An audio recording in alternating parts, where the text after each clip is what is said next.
Agora, tem uma coisa que me enche o saco, que são as discussões, por exemplo, quem foi melhor, Pelé ou Maradona? Ou quem foi melhor, Pelé ou Messi? Bom, os maiores times que eu vi na vida tem que começar pelo time que me fez gostar de futebol e virar torcedor, que é o Botafogo de 1968. Esse time foi campeão da Taça Guanabara, campeão carioca e campeão da Taça Brasil, que hoje é equivalente ao Brasileirão. É um time inesquecível para mim, um goleiro Manga ou Cal, zaga Moreira, Zé Carlos, Leônidas e Valdencir, meio de campo Afonsinho ou Carlos Roberto e Gerson, e ataque Rogério, Jairzinho, Roberto e Paulo César Caju. Esse é um time, realmente, é um dos maiores times da história do Botafogo, e eu virei Botafogo por causa dele. Bom, outro segundo time que eu lembro de ter visto jogar, que eu acho assim, talvez um dos maiores times da história, é a seleção de 1970. Né? Acho um time espetacular. Os 5 jogadores de frente do Botafogo foram para essa Copa, só que o Rogério foi cortado por contusão. Terceiro time, eu acho que o mais incrível que eu vi jogar foi a Holanda de 74. Depois eu colocaria o Barcelona de Messi, Iniesta, Guardiola, Xavi, né, que é um time histórico. E, por fim, você tá um time brasileiro que assim, me encantou e eu achava impressionante, é uma máquina, que é o Palmeiras da Parmalat de 93, 94. Né, aquele time de Edmundo, Evair, Roberto Carlos, Zinho, César Sampaio e Edilson. Um time, eu vou falar também de uma seleção que eu acompanhei em loco a Copa de 2010, embora, que eu acho que é a Espanha campeã de 2010, né? Embora fosse formado era só craque naquele time, né? Muitos daquele Barcelona, inclusive, eu acho que foi um time decepcionante, foi uma Copa muito ruim, e eu acho que foi talvez uma das seleções, pensando em campeões de Copa, pior seleção que eu já vi ser campeã de uma Copa. Um jogador superestimado é o Davi Luiz, né? Eu não entendo assim uma trajetória desse cara, os elogios que ele recebe. Eu acho um zagueiro normal e que tem alguns altos, mas tem muitos pontos baixos na carreira. Olha, um jogador subestimado, ele não chega a ser subestimado, mas eu acho que ele não tem o reconhecimento todo que ele merecia, é o Marinho Chagas.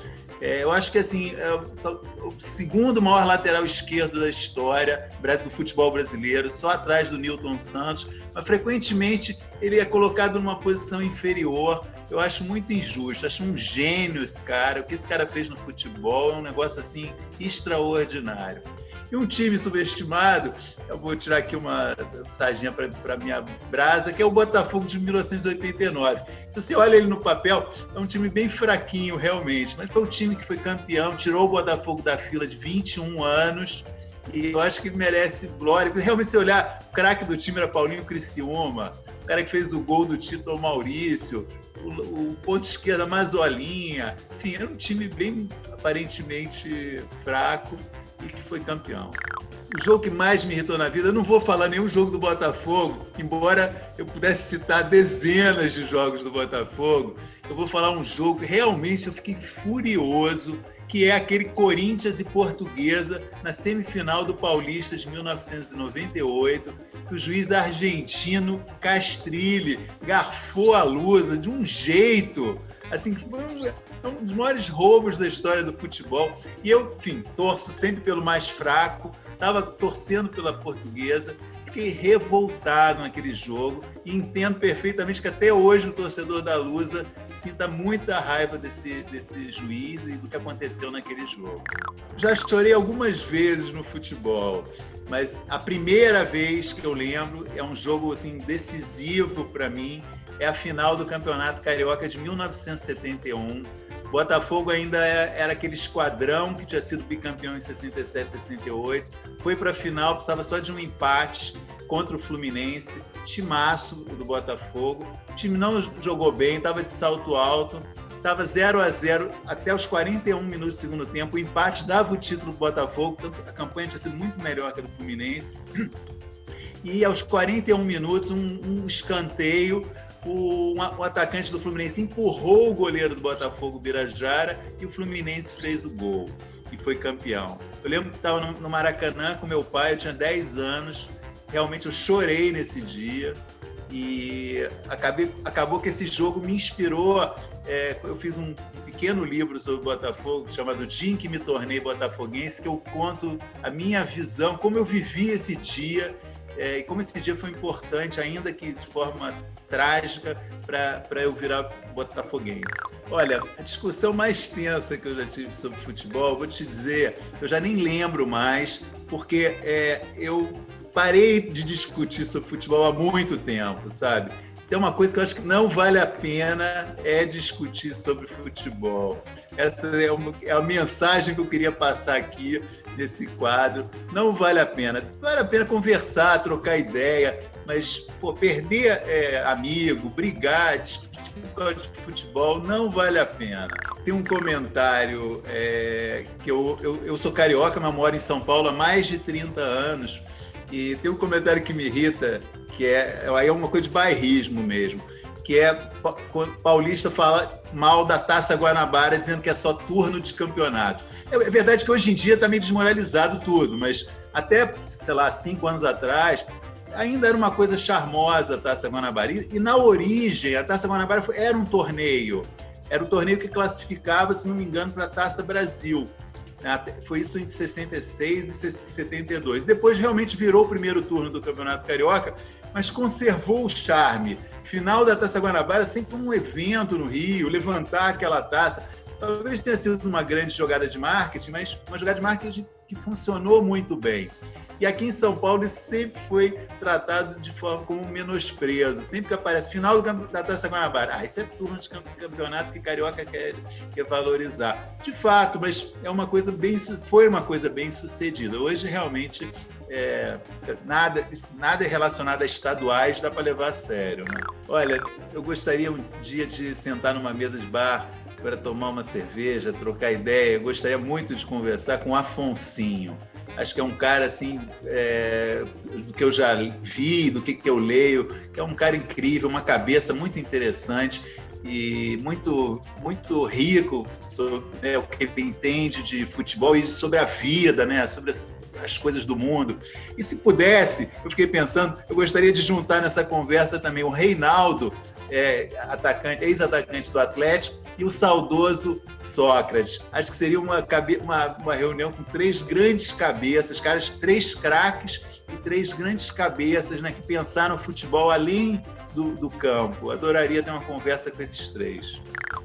Eu adoraria perguntar para um jogador de futebol, quando ele dedica a sua vitória ou a sua conquista, diz que foi uma obra de Deus, eu adoraria perguntar para ele assim, por que Deus quis dar o título para o seu time e não para o time adversário?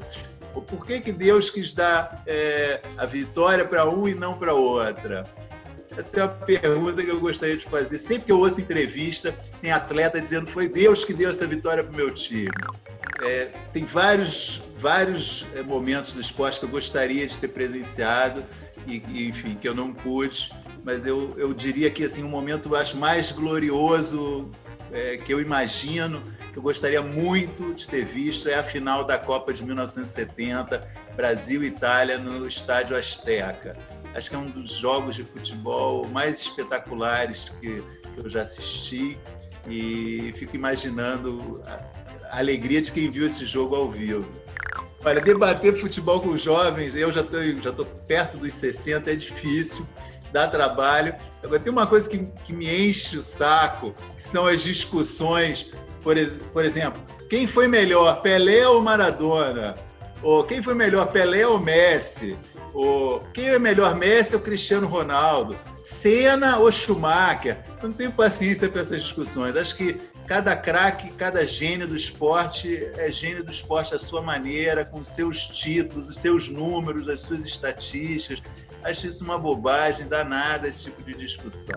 Olha, vocês me perguntam sobre os 5 melhores em várias posições, né? Eu fiz uma seleção que é muito enviesada, que são incluir apenas jogadores que já passaram pelo Botafogo, mesmo que não tenham sido só do Botafogo, porque eu acho que, enfim, eu estou aqui como um torcedor do Botafogo, sou um jornalista, não escrevo sobre o Botafogo, então no meu trabalho isso não afeta em nada. Eu acho que eu posso ser um pouquinho torcedor e eu acho que eu vou citar jogadores de alto nível aqui. Então, 5 maiores goleiros que eu já vi, que eu cheguei a ver jogar, eu colocaria Manga, Wendel, Zé Carlos, Wagner e Jefferson.